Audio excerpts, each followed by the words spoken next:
ఆదికాండము 1వ అధ్యాయము 26వ వచనంలో ఏం రాయబడిందో ఒకసారి నేను చదువుతున్నాను. ఆదికాండం 1వ అధ్యాయం 26వ వచనం. దేవుడు మన స్వరూపమందు మన పోలిక చొప్పున నరులను చేయటము, వారు సముద్రపు చేపలను, ఆకాశ పక్షులను, పశువులను, సమస్త భూమిని, భూమి మీద ప్రాకు ప్రతి జంతువును ఏలుదురుగాకని పలికెను. దేవుడు తన స్వరూపమందు నరును సృజించెను, దేవుని స్వరూపమందు వారిని సృజించెను, స్త్రీని గాను పురుషులు గాను. దేవుడు ఈ సృష్టిని చేసిన తర్వాత భూమిని, భూమి మీద ఉన్న సమస్తాన్ని, సముద్రాన్ని, ఆకాశ పక్షులను, జంతువులు, ఆకాశాలు, నక్షత్రాలు అన్నీ చేసిన తర్వాత చివరి దినాన 6వ దినాన మనిషిని చేశాడు, నరులను చేశాడు. ఈ చివరి దినాన నరులను ఎవరి స్వరూపంలో ఆయన చేసుకున్నాడంటే తన స్వరూపంలో చేసుకున్నాడు. ఇప్పుడు మనది ఎవరి పోలిక అంటే దేవుని పోలిక, దేవుని స్వరూపం. ఈ భూమి మీద ఏ జంతువునైనా తీసుకోండి, ఏ పక్షినైనా తీసుకోండి, ఏ పురుగునైనా తీసుకోండి, దేన్నైనా తీసుకోండి, అవన్నీ దేవుని పోలికలో చేయబడలేదు. దేవుడు అలా ఉండడు. ఒక పులిని చూస్తే ఎలా ఉంటుందో దేవుని స్వరూపం అలా ఉండదు. ఒక కాకిని చూస్తే, ఒక పక్షిని చూస్తే ఎలా ఉంటుందో దేవుని స్వరూపం అలా ఉండదు. కానీ ఒక మనిషిని చూస్తే ఎలా ఉంటాడో దేవుని స్వరూపం కూడా అలాగే ఉంటుంది. దేవుడు తన స్వరూపమందు నరులను చేసి తన బిడ్డలు పుట్టిన వాళ్ళు ఏమవుతారు? మీకు పుట్టిన వాళ్ళు మీకు ఏమవుతారు? బిడ్డలు అవుతారు. మరి దేవుడు మనల్ని సృష్టించుకున్నాడు కాబట్టి మనం దేవునికి ఏమవుతామంటే పిల్లలు, కుమారులు, కుమార్తెలు అవుతాం. భూమి మీద పుట్టిన ప్రతి మనిషి కూడా దేవునికి కుమారుడు లేదా కుమార్తె, దేవుని బిడ్డలే. దేవుడు ఏమని ఆశపడ్డాడంటే నేను సృష్టించిన ఈ దంపతులు ఇద్దరు బాగా ఫలించి పిల్లలను కని ఆ పిల్లల చేత ఈ భూమిని నిండించి విస్తరించి ఆనందంగా, సంతోషంగా, ఎలాంటి పాపం జోలికి వెళ్లకుండా పరిశుద్ధులుగా బ్రతకాలి, నన్ను ఆరాధించి స్తుతించాలి, ఈ భూలోకమే ఒక పరలోకంలాగా ఉండాలి అని ఆశపడ్డాడు దేవుడు. అయితే ఆ ఆశ మీద నీళ్లు జల్లి కొద్ది రోజుల్లోనే వాళ్ళు దేవుడు వద్దన్న పండు తిని పాపం చేయటం జరిగింది. మీరు చెప్పండి, ఆ మొదటి దంపతులు అవ్వ ఆదాములు పాపం చేయడానికి కారణం ఎవరు అంటే సర్పం, అపవాది. ఆ అపవాదే వాళ్ళు పాపం చేయడానికి కారణం. వాళ్ళు అపవాది మాట విన్నారు, దేవుని మాట వినలేదు, అవిధేయత చూపించారు. ఇదిగో అక్కడ ఎంటర్ అయింది మనుషుల్లో పాపం అనేది భూమి మీద. అక్కడ నుంచి ఆ సాతాను, ఆ సర్పం, అప్పుడైతే సర్పం ఆకారంలో వాళ్ళు కనపడ్డాడు కానీ ఇప్పుడు అదృశ్యుడిగా ఉన్నాడు అనమాట సైతాను. ప్రతి వ్యక్తి దగ్గరికి వెళ్ళి ప్రతి వ్యక్తిని పాడు చేసి అందరినీ పాపంలో పడేశాడు అనమాట. మనలో పాప స్వభావము అవ్వ ఆదాము నుంచి వచ్చింది. ఆ పాప స్వభావం ఆసరా చేసుకొని మనలో ఆ పాప ఆలోచనలు రేకెత్తించి, పురిగొల్పి, ప్రేరేపించి మన చేత పాపం చేయించగలిగి సక్సెస్ సాధించాడు అనమాట. ఎవరు? అపవాది, సర్పం, సాతాను. అవ్వ ఆదాములనే కాదు, భూమి మీద ఉన్న ప్రతి మనిషిని కూడా ఆయన మోసం చేయగలిగాడు, అందరినీ పాపంలో పడేశాడు.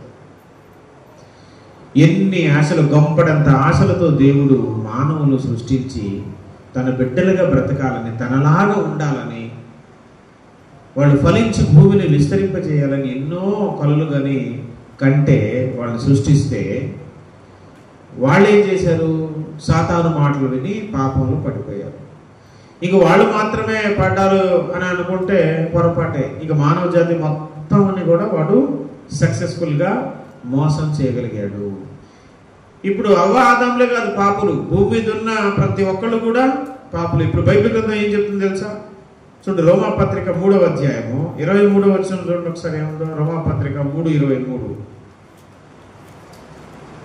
ఏ భేదమును లేదు, అందరూ పాపం చేసి దేవుడు అనుగ్రహించు మహిమను పొందలేకపోతున్నారు. రోమాపత్రిక 3:23. ఏ భేదమును లేదు, అందరూ పాపము చేసి దేవుడు అనుగ్రహించు మహిమను పొందలేకపోతున్నారు. ఏంటి దేవుడు అనుగ్రహించే మహిమ అంటే? అది పరలోక రాజ్యమే కావచ్చు, పరిశుద్ధాత్మే కావచ్చు, దేవుడిచ్చే ఆశీర్వాదాలు ఎన్నో, మహిమలు ఎన్నో ఉన్నాయి. వాటిని మనం పొందలేకపోవడానికి కారణం ఏంటంటే మనలో ఏముందన్నమాట? పాపం ఉంది. మనుషులందరూ పాపం చేశారా? కొందరే చేశారా? మనుషులందరూ పాపం చేశారు. అవ్వ ఆదాములే కాదు, మనుషులందరూ పాపం చేశారు. దేవుని బిడ్డలుగా బ్రతకాల్సిన వాళ్ళు పాపము చేయటం ద్వారా, సాతానునికి అవకాశం ఇవ్వటం ద్వారా వారి హృదయంలోకి సాతాను దూరి లోపలికి వెళ్ళిపోయి కూర్చొని దేవుని బిడ్డలు కాస్త దయ్యం బిడ్డలుగా మారిపోయారు. సృష్టికర్త పిల్లలు కాస్త సైతాను పిల్లలుగా మారిపోయారు. అపవాది పిల్లలుగా మారిపోయారు. సర్పం పిల్లలుగా మారిపోయారు. పాము పిల్లలు అంటారు కదా వ్యవహారిక భాష. సర్పం పిల్లలు అంటే పాము పిల్లలు. సాతానుడు పెద్ద పాము అయితే మనుషులందరూ పాము పిల్లలు అయిపోయారు. దేవుని పిల్లల్ని తన పిల్లలుగా మార్చేసుకున్నాడు. ఇక ఈ శరీరాన్ని, ఈ ఆకారాన్ని సృష్టించింది దేవుడే. కానీ మన హృదయం, మన ఆలోచన, మన మనస్సు మొత్తం ఎవరి ఆధీనంలోకి వెళ్ళిపోయిందో తెలుసా? సాతాను ఆధీనంలోకి వెళ్ళిపోయి వాడు చేసినట్టే చేస్తాడు. ఇప్పుడు ఒక మనిషిని హిప్నాటైజ్ చేస్తారు తెలుసా మీకు? హిప్నాటైజ్ అంటే కొంతమంది అలా ట్రైనింగ్ ఇచ్చేవాళ్ళు ఉంటారు. స్కూల్లో, కాలేజీలో వాళ్ళు కూడా అప్పుడప్పుడు రప్పిస్తారు. నేను చిన్నప్పుడు, నేను ఇంటర్ చదువుకున్నప్పుడు కూడా ఇక్కడ విశ్వభారతి కాలేజీలో ఒక హిప్నటైజర్ని తీసుకొచ్చారు. అప్పుడే ఫస్ట్ టైం నేను చూడటం. వాడు ఏం చేస్తారంటే అందరి స్టూడెంట్స్ అందరినీ కళ్ళు మూసుకోమని చెప్తారు అన్నమాట.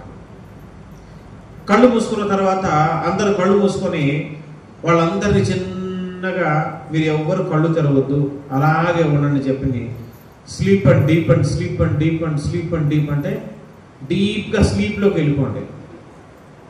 అంటే నిద్రలోకి వెళ్ళిపోండి. మీరు అందరు నిద్రలోకి వెళ్ళిపోతున్నారు అని చెప్తుంటాడు ఆయన.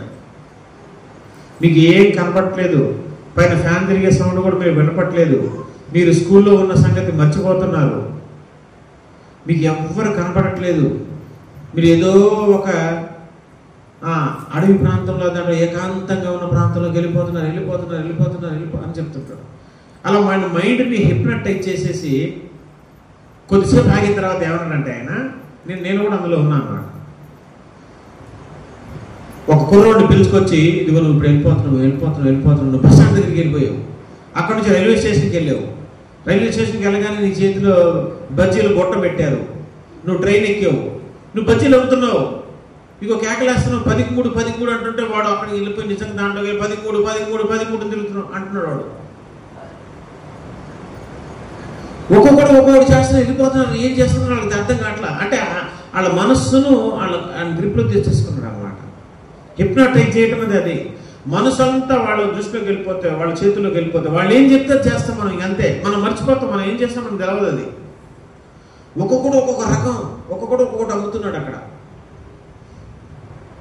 తర్వాత కొద్దిసేపటి తర్వాత అందులోకి వచ్చేసిన తర్వాత అడిగితే, ఏం చేసేవారు నువ్వు ఇప్పుడు దాకా, ఏం చేసావు, వాడు ఏం చెప్పట్లేదు, ఏం జరిగింది, ఏంటి అసలు ఏమైంది అంటుండ్రు.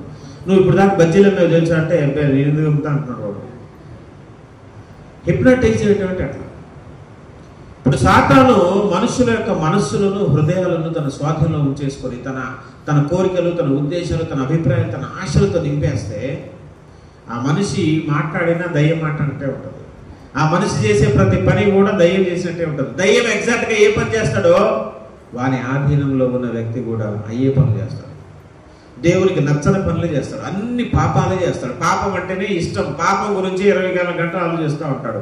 ఎవరిని అన్యాయం చేద్దామా, ఎవరిని మోసం చేద్దామా, ఎవరిని ద్రోహం చేద్దామా, ఎవరిని హత్య చేద్దామా, మానభంగం చేద్దామా, ఇవే ఆలోచనలతో వాడు నిండిపోతూ ఉంటాడు. ఎవరిని కుట్ర చేద్దామా, ఎవరిని ఏం చేద్దామని ఆలోచన. కారణం ఏంటి అంటే వారు దేవుని బిడ్డలు కాస్త ఎవరి బిడ్డలుగా మారిపోయారు? సాతాను పిల్లలుగా మారిపోయారు. అందుకే బాప్తిసం తీసుకోవడానికి యోహాను బాప్తిసం ఇవ్వడానికి యోర్దాను నదిలో అడుగు పెట్టగానే పొలోమని జనాలందరూ వచ్చారు. పొలోమని జనాలందరూ వచ్చేసి వరుసగా నిల్చున్నారు, క్యూ కట్టారు. చూడండి ఒకసారి ఆ మాట కూడా మనం చూద్దాం. లూకాసు వార్త 3:7. అతడు తన చేత బాప్తిసం పొందవచ్చిన జనసమూహం చూసి ఏమన్నాడు? పాము పిల్లలారా, సర్ప సంతానమా, రాబో ఉగ్రతను తప్పించుకున్నట్టుకు మీకు బుద్ధి చెప్పిన వాడెవడు? మారు మనసుకు తగిన ఫలం ఫలించండి. ఇది మరి బాప్తిస్మం వచ్చిన వాళ్ళు నాకు కూడా కావాలనగానే డబ్బక్కన ముంచేసి ఇచ్చేయచ్చుగా. అట్లా చేయలేదు ఆయన. మన భాషలో వచ్చారే, ఎవరు మీరందరూ, దేనికి వచ్చారు మీరందరూ? మారు మనసు పొందటం, బాప్తిస్మం తీసుకోవటం అంటే ఏంటి? ఏదో టికెట్ తీసుకోవడం అనుకుంటున్నారేంటి? మీరు బుడుక్కులు మునిగి లేవగానే అందరు పరలోకానికి వెళ్ళిపోతారు అనుకుంటున్నారేంటి? పాము పిల్లలు మీరందరూ, సర్ప సంతానం మీరు. మీ మనసు మారాలి, బ్రతుకు మారాలి. ఏదో శరీరకంగా పైన మునిగేస్తే సరిపోదు, లోపల జీవితం మారాలి, లోపల మనస్సు మారాలి, మారు మనసు పొందాలి. మారు మనసుకు తగిన ఫలాలు మీలో కనబడాలి. ఈరోజు ఏదో డుబుకులు మునిగేసి వెళ్ళిపోయి మీ ఇష్టానుసారంగా సాతాను పనులన్నీ చేసేస్తే కుదరదు. పరలోక రాజ్యాన్ని మీకు రాదు. అట్లా వస్తుందని మీకు చెప్పిన బుద్ధినోడు ఎవడు? అదే మాట చెప్తున్నాడు అక్కడ. రాబో ఉగ్రతను తప్పించుకుంటూ మీకు బుద్ధి చెప్పినోడు ఎవడు? మీకు ఉగ్రత మునిగేస్తే ఉగ్రత పోద్ది, రేపు నరకాగ్ని గుండం తప్పించుకుంటామని చెప్పినోడు ఎవడు? అట్లా తప్పించుకోలేరు మీరు. దేవుని ఉగ్రతను తప్పించుకోవాలంటే బాప్తిస్మం తీసుకుంటే సరిపోదు. మారు మనసుకు తగిన ఫలాలు మీలో కనబడాలి. మీరు సర్ప సంతానం, మీరు చేసే క్రియలని దుష్ట క్రియలే, సాతాను క్రియలే, అవి మారాలి. అవి మార్చుకోకుండా బాప్తిస్మం తీసుకుంటే నీకు దానివల్ల ప్రయోజనం లేదు అని గద్దిస్తున్నాడు అక్కడ. అంటే మనుషులందరూ పాపము చేసి సర్ప సంతానంగా మారిపోయి సాతాను పిల్లలుగా మారిపోయారు అన్నమాట. ఇప్పుడు మనుషులందరూ ఎవరి పిల్లలుగా మారిపోయారు? పాపం చేసి సాతాను పిల్లలు. అన్నాడు ఎవరిని గద్దించాడో తెలుసా? శాస్త్రులను, పరిచయులను, యూదులను పట్టుకొని యోహాను సువార్త 8వ అధ్యాయము తిందాం ఒకసారి. మనం యోహాను సువార్త చూడండి, 8వ అధ్యాయము 44వ వచనం. యోహాను సువార్త 8:44లో ఏమంటున్నాడు యేసు ప్రభు వారు ఇక్కడ? మీరు మీ తండ్రి యగు అపవాది సంబంధులు, మీ తండ్రి దురాశలను నెరవేర్చగోరుచున్నారు. చూడండి, మీరు ఎవరంట? మీ తండ్రి ఎవరంట? నేను చెప్పిన మాటలు కాదు, ఇది యేసుప్రభు వారు చెప్తున్న మాటలు. మీరు మీ తండ్రి యగు, యూదులను పట్టుకుని అంటున్నాడు ఆయన, మీరు మీ తండ్రి యగు అపవాది సంబంధులు. ఇప్పుడు మీ తండ్రి నేను కాదు, అపవాది సంబంధులు. ఎందుకని? మీ హృదయం అంతా ఆయనకి ఇచ్చేశారు. మీ హృదయంలో చోట ఆయనకి ఇచ్చేశారు. మీ మనసంతా ఆయనకి అప్పగించారు. ఆయన దుష్ట క్రియలే మీరు చేస్తున్నారు. మీ క్రియలన్నీ సాతాను క్రియలే. మీ తండ్రి దురాశలు నెరవేర్చగోరుతున్నారు. వాడికి కొన్ని దురాశలు ఉన్నాయి, వాటిని మీరు నెరవేరుస్తున్నారు. ఎందుకని? వాడి ఆశలే మీ ఆశలు. ఎందుకంటే మీలో ఉన్నది వాడే. వాడి ఆశలే మీ ఆశలు. అవన్నీ మంచి ఆశలు కావు, దురాలోచనలు. మీరు మీ తండ్రి దురాశలు నెరవేర్చగోరుచున్నారు. వాని యందు సత్యమే లేదు. వాడు అబద్ధం ఆడినప్పుడు తన స్వభావమును అనుసరించి మాటలాడును. వాడు అబద్ధికుడును, అబద్ధమునకు జనకుడనై అన్నాడు. జనకుడనై అన్న దగ్గర 2 రాశి కింద పుట్టినట్లు ఏమించాలి తెలుసా? అబద్ధికునికి జనకుడనై. అబద్ధికునికి జనకుడు. ఎవడైతే అబద్ధం ఆడతాడో వాడికి జనకుడు ఎవడు? వాడిని పుట్టించినోడు ఎవడు? వాడిని కన్నోడు అనమాట అపవాది. అపవాది అంటేనే అబద్ధాల పుట్ట. అబద్ధమాడే ప్రతి ఒక్కరూ ఎవరి పిల్లలు అనమాట? వాడి పిల్లలే. అబద్ధానికి జనకుడు వాడు తన స్వభావాన్ని బట్టి మాట్లాడతాడు. అబద్ధం ఆడేటప్పుడు అంటే తన స్వభావమును అనుసరించే మాట్లాడు. అంటే వాడి స్వభావమే అబద్ధం చెప్పటం, అన్యాయం చేయటం. పండు తింటే మీరు పాపులైపోతారు, చచ్చిపోతారని దేవుడు అంటే తిన్నా ఏం కాదని తినిపించాడు. మరి అబద్ధం కాదండి? వాడు చెప్పేవన్నీ అబద్ధాలే, నిజాలు వాడి నోట్లోకి రావన్నమాట. వాని స్వాధీనంలో ఉన్న వ్యక్తులు కూడా అబద్ధాలతోనే జీవితాన్ని గడుపుతారు. వాడి దురాశలు వీళ్ళు నెరవేరుస్తారు. విచిత్రం ఏంటంటే ఇక సాతానికి పని లేదు. ఇక సాతాను చేయాల్సింది వాళ్ళ ప్రతినిధులు చేసేస్తారు. అందుకే ఒక విషయాన్ని మనం అర్థం చేసుకోవాలి. ఏంటంటే ఈ లోకంలో 2 పరిచర్యలు జరుగుతున్నాయి. ఎన్ని పరిచర్యలు జరుగుతాయి చెప్పండి? 2 పరిచర్యలు. ఒకటి దేవుని పరిచర్య, రెండవది దుష్టుని పరిచర్య. దేవుని పరిచర్య చేయడానికి దేవుని ప్రతినిధులు ఈ లోకంలో ఉన్నారు. దుష్టుని పరిచర్య చేయడానికి దుష్టుని యొక్క ప్రతినిధులు కూడా ఉన్నారు. దేవుని ప్రతినిధులు దైవజనులు, సువార్తికులు, కాపరులు, అపోస్తలులు, ప్రవక్తలు వీళ్ళందరూ ఉంటుండగా దుష్టుని పరిచర్యను జరిగించే వ్యక్తులు కూడా, సత్యాన్ని అడ్డగించే వ్యక్తులు, అబద్ధమును నమ్మించడానికి మనుషులపైన ప్రయత్నం చేసే వ్యక్తులు, సత్యాన్ని అడుగుడుగును ఆటంకపరిచేవాళ్ళు, అవమానపరిచేవాళ్ళు, హేళనపరిచేవాళ్ళు, నరహంతకులు, పాపులు, వ్యభిచారాన్ని ప్రోత్సహించేవారు, సాతాను ప్రతినిధులు ఈ లోకంలో ఉంటారు. రెండు పరిచర్యలు జరుగుతూ ఉంటాయి. ఈ విషయాన్ని గుర్తుపెట్టుకోవాలి. దేవుని పరిచర్యను జరిగించే ప్రతినిధులు ఉంటారు, సాతాను దురాశను నెరవేర్చడం కోసం పనిచేసే సాతాను దుష్ట పరిచారకులు కూడా ఉంటారు. అలాగే దేవుడు మన మధ్యలో తిరుగుతూ ఉంటాడు, దుష్టుడు కూడా తిరుగుతూ ఉంటాడు. దేవుడు అతని ప్రతినిధులు, దుష్టుడు అతని ప్రతినిధులు. ఈ రెండు గ్రూపులు పనిచేస్తూ ఉంటాయి. జాగ్రత్తగా ఆలోచించండి ఈ విషయాన్ని. దేవుడు మన దగ్గరకు వచ్చి మన హృదయంలోకి రావాలని ఆయన ఆశపడతా ఉంటాడు. దేవుడు బలవంతాన ఎవరి హృదయంలోకి వెళ్ళాడు, ఎవరి జీవితంలోకి వెళ్ళాడు. ఎందుకంటే మనిషిని సృష్టించి దేవుడు స్వేచ్ఛనిచ్చాడు. నువ్వు మంచి మార్గంలోనే వెళ్ళవచ్చు, చెడ్డ మార్గంలోనే వెళ్ళవచ్చు, నీ చేతుల్లోనే ఉంది. ఒక రోబోలాగా తయారు చేయలేదు దేవుడు మనల్ని, ఒక కంప్యూటర్ లాగా తయారు చేయలేదు.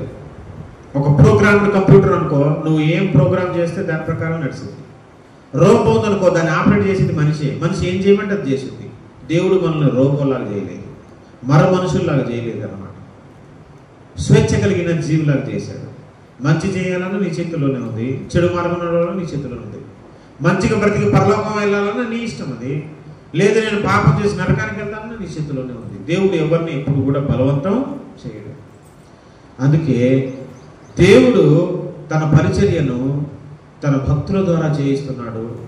అలాగే తాను కూడా ప్రతి వ్యక్తి దగ్గరికి పర్సనల్గా వస్తున్నాడు ఆయన. ఒకసారి ప్రకటన గ్రంథం చూడండి, 3వ అధ్యాయం 20 వచనం చూడండి. ప్రకటన గ్రంథం 3:20లో, ప్రకటన గ్రంథం 3:20లో ఏముందండి? ఇదిగో నేను తలుపు నొద్ద నిలుచుండి తట్టుచున్నాను, ఎవడైనను నా స్వరము విని తలుపు తీసిన ఎడల నేను అతని ఎద్దుకు వచ్చి అతనితో, నేను నాతో కూడా అతను. ఇగో యేసు ప్రభువారు ఎక్కడ నిలుచుని తలుపు కొడుతున్నాడంట? తలుపు నొద్ద నిలుచుని తట్టుచున్నాను, ఎవడైనా నా స్వరం విని తలుపు తీస్తే నేను లోపలికి వస్తాను. మన హృదయం అనే తలుపు దగ్గర యేసు ప్రభువారు తట్టుతూ ఉన్నాడు, డోరు కొడుతూ ఉన్నాడు. నీ హృదయాన్ని తెరిచి నీ హృదయంలో ఆయనకి స్థానం ఇస్తావని. జాగ్రత్తగా ఆలోచించాను. యేసు ప్రభువారు మన హృదయం దగ్గరకు వచ్చి, మన దగ్గరకు వచ్చి, ప్రతి వ్యక్తి దగ్గరకు వచ్చి హృదయాన్ని తడుతున్నాడు అంట. తలుపు తీస్తామని, లోపలికి వద్దామని. నీ పర్మిషన్ ఉంటేనే ఆయన లోపలికి వస్తాడు. లోపలికి వచ్చేస్తే నీ జీవితం మారిపోదు. ఇగో యేసు ప్రభువారు తలుపు నొద్ద నుండి తడుతున్నాడు కదా. సాతానుడు కూడా ప్రతి వ్యక్తి దగ్గరికి వెళ్ళి, ప్రతి ఇంటి దగ్గరికి వెళ్ళి వాడు కూడా తడుతున్నాడు. 1 పేతురు పత్రిక 5వ అధ్యాయము 8వ వచనం చూడండి. 1 పేతురు పత్రిక 5వ అధ్యాయం 8వ వచనం. 1 పేతురు 5:8. నిబ్బరమైన బుద్ధి గలవారై మెలకువగా ఉండుడి, మీ విరోధి అయిన అపవాది గర్జించు సింహము వలె ఎవరిని మృంగుదునా అని వెదకుచూ, వాడు వెతుకుతూ తిరుగుతున్నాడు. దేనికోసం? ఎవరిని మింగేయాలా, ఎవరిని మింగేయాలా, ఎవరిని మింగేయాలా. నేను మింగేయాలంటే మొట్టమొదటిగా అతను నీ హృదయంలోకి రావాలి, నిన్ను వశపరచుకోవాలి, నీ హృదయాన్ని కబళించేసేయాలి. నీ మనస్సును కంట్రోల్లో పెట్టుకోవాలంటే ముందు నువ్వు అతన్ని అలౌ చేయాలి, నీ హృదయంలోనికి అవకాశం ఇవ్వాలి. అది ఎదుగుతూ తిరుగుతున్నాడు.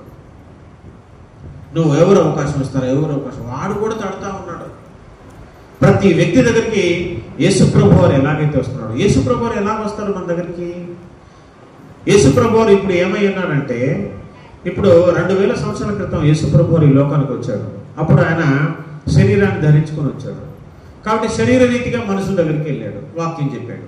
మరి ఇప్పుడు ఎట్లా వస్తాడు మన దగ్గరికి అని అంటే, ఇప్పుడు యేసు ప్రభువారు ఏ రూపంలో ఉన్నాడు తెలుసా? వాక్య రూపంలో ఉన్నాడు. యేసు ప్రభువారు ఈ లోకానికి రాకముందు ఏ రూపంలో ఉన్నాడు? అప్పుడు కూడా ఆయన వాక్యమే. ఆది యందు వాక్యముండెను, దేవుని యొద్ద ఉండెను. ఆ వాక్యమే శరీరాన్ని ధరించుకొని మధ్యలో వచ్చింది ఈ లోకంలో. ఇప్పుడు మళ్ళీ శరీరాన్ని వదిలేసి మళ్ళీ మహిమతో మళ్ళీ తండ్రి దగ్గరికి వెళ్ళిపోయాడు. ఇప్పుడు మన మధ్యలో మళ్ళీ ఏ రూపంలో ఉన్నాడంటే, మళ్ళా వాక్య రూపంలో ఉన్నాడు. వాక్యమే క్రీస్తు, లేఖన క్రీస్తు, లేఖనమే క్రీస్తు. అంటే వాక్యము నీ హృదయాన్ని తడుతుంది అంటే యేసయ్య నీ హృదయాన్ని తడుతున్నాడని నువ్వు అర్థం చేసుకోవాలి. వాక్యము నీ చెవులోకి వినపడి నీ హృదయాన్ని తలుపు దగ్గరకు వచ్చి తడుతూ ఉంటుంది. నువ్వు దాన్ని ఓపెన్ చేసి ఆ వాక్యాన్ని హృదయంలో చేసుకుంటే యేసయ్యని నీ హృదయంలో నువ్వు ఆహ్వానించుకునేలా. యేసు ప్రభువు ప్రతి వ్యక్తి తలుపు దగ్గర తడుతూ ఉన్నాడు లోపలికి వెళ్దామని. సాతానుడు కూడా పొంచి ఉన్నాడు, సాతాను కూడా తిరుగుతున్నాడు. వాడి పరిచర్య వాడిది, దేవుని పరిచర్య దేనికోసం? యేసయ్య ప్రతి వ్యక్తి తలుపు తట్టి ఎందుకోసం? వాడిని నరకం నుంచి, ఉగ్రత నుంచి తప్పించి పరలోక రాజ్యానికి తీసుకుని పోవడానికి, వారి పాప జీవితం నుంచి విడుదల కలుగు చేయడానికి, వారిని ఆశీర్వదించడానికి యేసు ప్రభు ప్రయత్నం చేసి తలుపు తడుతుంటే వాడు దేనికి తిరుగుతున్నాడు? మరి వాడు దేనికి తలుపు తడుతున్నాడు? తలుపు దగ్గర కాచుకొని కూర్చున్నాడు గుంటనక్కలాగంటే నిన్ను సర్వనాశనం చేసి, నీ కుటుంబాన్ని సర్వనాశనం చేసి, నీ బ్రతుకును సర్వనాశనం చేసి, నిన్ను ఒక వ్యభిచారిగా, ఒక దొంగగా, ఒక హంతకుడిగా మార్చి లోకంలో ఉన్న సర్వ పాపాలు నీ చేత చేయించి తనతో పాటు కట్టగట్టుకొని నరకానికి, అగ్నిగుండానికి తీసుకొని వెళ్ళిపోవాలని వాడి ప్రయత్నం. అది వాడి పరిచర్య.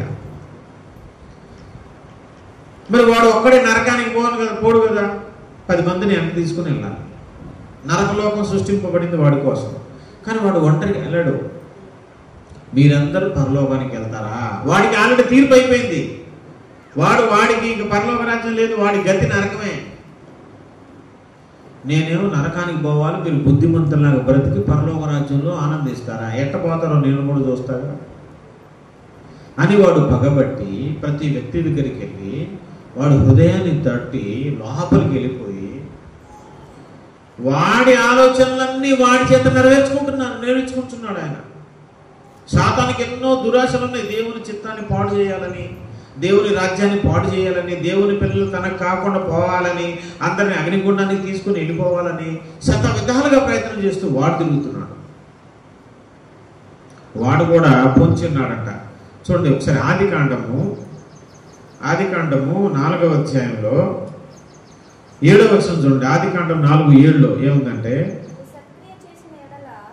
నీవు సత్క్రియ చేసిన ఎడల తలెత్తుకొనవా, సత్క్రియ చేయని ఎడల వాకిట పాపము పొంచియుండును, నీ ఎళ్ళ దానికి వాంఛ కలుగును, నీవు దాన్ని ఏంటవు. ఇగో వాకిట్లో కాచుకొని ఉంటుందంట. సత్క్రియ చేయని వాకిట పాపం పొంచియుండును. పొంచి ఉండటం ఏంటో తెలుసా? కాసుకొని కూర్చుంటుంది అనమాట. నీ డోర్ దగ్గర కాచుకొని ఉంటాడు, నీ గుమ్మం దగ్గర కాచుకొని ఉంటాడు, నీ ఇల్లు అనే గుమ్మం ముందు కాచుకొని ఉంటాడు, నీ హృదయం అనే తలుపు దగ్గర కూడా కాచుకొని నువ్వు ఎప్పుడు తెరిస్తే, ఎప్పుడు అవకాశం ఇస్తే లోపలికి వచ్చేద్దామని ఎదురు చూస్తూ ఉంటాడు. సాతానుడు ఇప్పుడు ఎక్కడ కూర్చుంటాడు? రెండు చోట్ల కనిపిస్తున్నాయి. ఒకటి మన ఇంటి గుమ్మం ముందు, గేటు ముందు. అసలు ఏకంగా మీ ఇంట్లోకి వచ్చేస్తా అని ఇష్టపడుతున్నాడు వాడు. ఇంకోటి గుమ్మంలో నుంచి ఇంట్లోకి వచ్చిన తర్వాత ఇంట్లో డైనింగ్ టేబుల్ దగ్గర, బెడ్లో మీద పడుకుంటా అనేది వాడికి ఇష్టం కాదు. ఇప్పుడు నీ హృదయం అనే డోర్ దగ్గర తడుతున్నాడు. ఇంట్లో అవకాశం ఇచ్చాక ఇప్పుడు ఒంట్లోకి తలుపు తట్టి లోపలికి రావాలని. ఇంట్లో ముందు గేడు తీసావా, లోపలికి వచ్చాడా, నెక్స్ట్ టార్గెట్ ఏంటి? నీ హృదయం అనే గేటు. ఇక లోగలిపోయారా, నీ జీవితం సర్వనాశనం అయిపోయినట్టే. అందుకే బైబిల్ గ్రంథంలో ఒక చక్కని మాట ఉంది తెలుసా? ఒకసారి కీర్తన గ్రంథం 127వ కీర్తన తీయండి. చాలా అద్భుతమైన మాట ఉంది. 127వ కీర్తన పిల్లల గురించి, సంతానం గురించి మాట్లాడుతూ అక్కడ 127వ కీర్తన 4వ వచనంలో చెప్తున్నాడు చూడండి. యవ్వన కాలమందు పుట్టిన కుమారులు బలవంతుని చేతిలోని బాణముల వంటి వారట, వారితో తన అంబుల పొది నింపుకునివాడు ధన్యుడు, అట్టి వారు సిగ్గుపడక గుమ్మములో తమ విరోధులతో వాదించుదురు. ఎక్కడ? గుమ్మములు, గేట్ దగ్గర. ఎందుకని? ఈ విరోధులు, ఈ సాతాడు, ఈ అదృశ్యుడు మోకంత ఎక్కడ ఉంటుంది? ఆ గుమ్మం దగ్గర కాసుకొని ఉంటుంది, వాకిట్లో. అందుకే యవ్వన కాలం ముందు భయభక్తులతో దేవుని మందిరంలో పెరిగి, వాక్యంలో, ప్రార్థనలో, పరిశుద్ధతలో, విశ్వాసంలో పెరిగినటువంటి బిడ్డలు, యవ్వన కాలం ముందు పుట్టిన బిడ్డలు, వాళ్ళ వాళ్ళని కనుక నువ్వు మంచి బాణంలాగా తయారు చేసి నీ అంబుల పొది నింపేసుకుంటే ఇగో ఆ గుమ్మంలో వాళ్ళు కాచుకుని వాడిని గేటు కూడా రాని ఒక తొక్కి లోపల కానీ ఎంత చక్కగా ఉంది తెలుసా ఇక్కడ. అటు వారు సిగ్గుపడక గుమ్మంలోనే ఎందుకు విరోధులతో వాదిస్తారంటే వాడు ఆడే కాచుకుని ఉంటాడు కాబట్టి. గుమ్మం దాటి లోపలికి ఏ చీకటి శక్తి కానీ విరోధులు కానీ రానివాడు. అందుకే చిన్నపిల్లల్ని దేవుని యొక్క భయంలో భక్తిలో పెంచమని బైబిల్ గ్రంథం చెబుతుంది. చిన్నప్పటి నుంచే వాడిని వాక్యంలో పెంచాలి, ప్రార్థనలో పెంచాలి. ఈ పరిచర్య అంతా వాళ్ళు చూడాలి, దేవుడు చేసే కార్యాలు చూడాలి, సాతాను కుట్రను తెలుసుకోవాలి. దేవుని ఆశ వాళ్ళ ఆశగా బ్రతకాలి. దేవుని చిత్తాన్ని నెరవేర్చడం కోసం నేను పుట్టాను. సాతాను దేవుని చిత్తాన్ని అడ్డగిస్తున్నాడు, దేవుని పని అడ్డగిస్తున్నాడు. వాడి నరువు ఎరగొట్టాలి, వాడి రెక్కలు విరిచేయాలి, నేను దేవుడికి ఒక ఆయుధంగా మారాలి అనే ఆ పౌరుషం, ఆ కోపం చిన్నప్పటి నుంచే వాళ్ళు పెంచాలి. సాతాను మీద తిరుగుబాటు చేసే ఆ మనస్తత్వం వాడికి సండే స్కూల్ నుంచే మనం పెంచాలి. దేవుని పనిని విస్తరించేదానికి నేను ఒక ఆయుధాన్నిగా, నేను ఒక పాత్రగా నేను వాడబడాలనే ఆశ అతనికి చిన్నప్పటి నుంచే మనసులో నాటుకుపోయే విధంగా మనం దేవుని మందిరంలో వాళ్ళని పెంచాలి. అప్పుడు మన గుమ్మంలో, మన ఇంట్లోకి ఇంకా సాతాను వచ్చే అవకాశం లేకుండా వాళ్ళే మన కుటుంబం తరపున ప్రార్థన చేయడం, ఆ సాతాన్ని ఎదిరించడం, ఇలాంటివన్నీ చేస్తారన్నమాట. సాతాను ఒక పక్క తలుపు తడుతూ గుమ్మం దగ్గర కాచుకొని కూర్చుంటూ ప్రతి వ్యక్తిని పాడు చేయడానికి ప్రయత్నం చేస్తున్నాడు. చాలా మందిని పాడు చేశాడు. వాడి బారి నుంచి దేవుని మహాకృపను బట్టి చాలా మంది విడిపింపబడ్డారు, యేసయ్యకి అవకాశం ఇచ్చారు. ఇప్పుడు నీ హృదయం నిండా వాడుంటే నీ హృదయం మొత్తం ఎలా నిండిపోతుందో తెలుసా? తప్పుడు కోరికలతో, తప్పుడు ఆలోచనలతో, తప్పుడు అభిప్రాయాలతో, తప్పుడు ఉద్దేశాలతో, తప్పుడు కార్యాలతో నీ హృదయం అంతా నిండిపోయి ఒక సెప్టిక్ ట్యాంక్ లాగా మారిపోతుంది. నీ హృదయమే సెప్టిక్ ట్యాంక్ అయిపోతుంది. సెప్టిక్ ట్యాంక్ నిండినదా అని రాస్తారు రోడ్డు అక్కడక్కడ గోడల మీద. అవును, నిండినది. హృదయం అనే సెప్టిక్ ట్యాంకు దరిద్రమైన ఆలోచనల చేత నిండి ఉన్నది, పొంగి పొర్లుచున్నది. నా సెప్టిక్ ట్యాంకు నిండి పొంగి పొర్లుచున్నది. ఆ సెప్టిక్ ట్యాంక్ నిండా ఆలోచనలు అంటే ఆ మనిషి ఎట్లా ఉంటాడు? దయ్యాన్ని చూసినట్టే ఉంటాడు. దయ్యం నరవతారం ఎత్తి కనబడితే ఎట్లా ఉంటుందో, వాక్యము దేవుడు నరవతారం ఎత్తి కనబడితే యేసు ప్రభు కనిపించాడు. దయ్యం నరవతారం ఎత్తితే వాడిలాగా ఉంటుంది అన్నమాట. వాడు చేసే పనులన్నీ అచ్చం అలాగే ఉంటాయి. అలా మారిపోతారు, సర్పసంతానంగా మారిపోతారు, వాడి బిడ్డలుగా పనిచేస్తారు. ఇంకా అదొచ్చి లోపల ఆక్రమించేసింది, వాడికి తలుపు తెరిచేసి నువ్వు ఎవరికి తలుపు తెరుస్తావు మరి డిసైడ్ చేసుకోవాలి. మనమంతా యేసయ్యకి తలుపు తెరిచాం, మనలో యేసయ్య వచ్చాడు, మనకేం ఇబ్బంది లేదు, అందుకే మనం ధన్యులం భూమి మీద. మరి యేసయ్యకు హృదయం ఇవ్వకుండా సాతానుకు హృదయం ఇచ్చేసిన వాళ్ళు చాలా మంది ఉన్నారు. వాళ్ళ పరిస్థితి సెప్టిక్ ట్యాంకే. యూదులు ప్రశ్న అడుగుతున్నారు యేసు ప్రభు వారి దగ్గరకు వచ్చి. ఏమని అడుగుతున్నారు తెలుసా? ఒకసారి యోహాను సువార్త చివరిగా చూద్దాం. యోహాను సువార్త 8వ అధ్యాయంలో 31వ వచనాన్ని చూస్తే, యోహాను సువార్త 8:31లో చూస్తే, కాబట్టి యేసు తనను నమ్మిన యూదులతో, మీరు నా వాక్యమందు నిలిచిన వారైతే నిజముగా నాకు శిష్యులై ఉండి సత్యమును గ్రహించెదరు, అప్పుడు సత్యము మిమ్మల్ని స్వతంత్రులుగా చేస్తుంది. యేసుప్రభు వారు ఏమన్నాడు తెలుసా? నిజంగా మీరు నా శిష్యులుంటే నా వాక్యం మీలో నిలవాలి, నా వాక్యం మీలో నిలవాలి. చెప్పండి, విన్ని వదిలేయటం కాదు, నిలిచి ఉండాలి. అరే నువ్వు ఆ రింగులోనే నిలిచి ఉండరా అని ఒక రింగు గీసేసి ఒక 10 మంది నిల్చోబెట్టారు అనుకో, రింగులో నుంచి బయటకు జరిగిపోయావు అనుకో, నువ్వు రింగులో ఉన్నట్టేనా? కాదు. నిలిచి ఉండటం అంటే అది. నా వాక్యమందు నిలిచిన వారైతే నిజంగా నాకు శిష్యులై అంటారు. మీరు సత్యం నీకు సత్యం అర్థమైపోతుందని గ్రహిస్తారు. అప్పుడు సత్యం ఏం చేస్తుంది తెలుసా? మిమ్మల్ని స్వతంత్రులుగా చేసేస్తుంది. ఇంకెవడి కింద మీరు బానిస ఊడిగం చేయాల్సిన అవసరం లేదు, మీరు స్వతంత్రులు అయిపోతారు అని చెప్పగానే వీళ్ళు ఏమడుతున్నారు తెలుసా? అప్పుడు వారు అంటున్నారు, మేము అబ్రహాం సంతానం, మేము ఎన్నడూ ఎవరికి దాసులమై ఉండలేదే, మీరు స్వతంత్రులుగా చేయబడుతుందని ఎలా చెబుతున్నామని ఆయనతో. ఇదేంటి మేము స్వతంత్రులు అయ్యేటేంటి, మేము ఎవరి కింద దాసులుగా లేము, మేము అబ్రహాం పిల్లలు తెలుసా నీకు, మేము ఎవరి కింద దాసులం కాము, ఒకడి కింద పని చేయట్లేదు, మేము స్వతంత్రంగానే జీవిస్తున్నాం అని వీళ్ళు అంటున్నారు. అప్పుడు యేసు ప్రభు అంటున్నాడు చూడండి, పాపము చేయు ప్రతి వాడును పాపమునకు దాసుడని మీతో నిశ్చయంగా చెప్తున్నాను. అరే పిచ్చోళ్ళారా, మీరు అబ్రహాము సంతానము, శరీర రీత్యా సంతాన రీత్యా మీరు అబ్రహాము సంతానం కరెక్టే, కానీ మీ హృదయంలో ఎవరికి చోటిచ్చారో తెలుసా? మీరు దుష్టుడికి చోటిచ్చారు. వాడు లోపలికి వచ్చి కూర్చున్నాడు, వాడే మిమ్మల్ని పరిపాలిస్తున్నాడు, వాడి ఏలుబడిలో మీరున్నారు.